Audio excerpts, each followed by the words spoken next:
বর্ধমান দুর্গাপুর লোকসভা কেন্দ্রের বিজেপি প্রার্থী দিলীপ ঘোষের নাম ঘোষণা হতেই চেনা ছন্দে জনসংযোগের নাম লেখাচ্ছেন দিলীপ ঘোষ।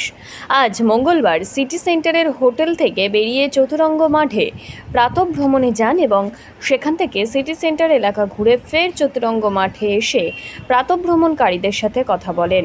এরপরে স্থানীয় কাশিরাম বস্তি এলাকায় একটি দেওয়াল লিখন করেন।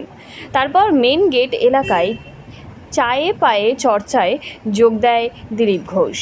সকাল থেকে দিলীপ ঘোষকে দেখতে সর্বত্রই ভিড় জমে সাধারণ মানুষ থেকে বিজেপি কর্মী সমর্থকদের মধ্যে।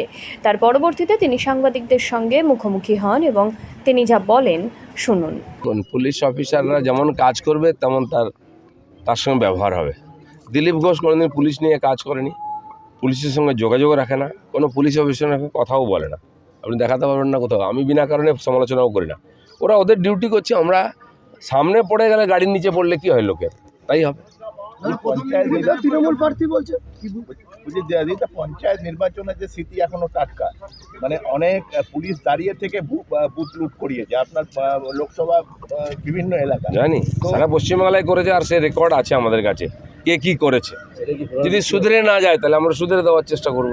বাড়িতে বসে টিভিতে ইলেকশন দেখতে হবে, সেটা যাতে না হয় পুলিশ অফিসাররা তাদের ডিউটি পালন করুন। আর এটাও মনে রাখেন যেন কোনো সরকার কোনোদিন স্থায়ী হয় না। লালু প্রসাদকে দেখেছি আমরা দাপট, মুলায়ম সিংকে দেখেছি, তো পশ্চিমবাংলায় তা হবে না।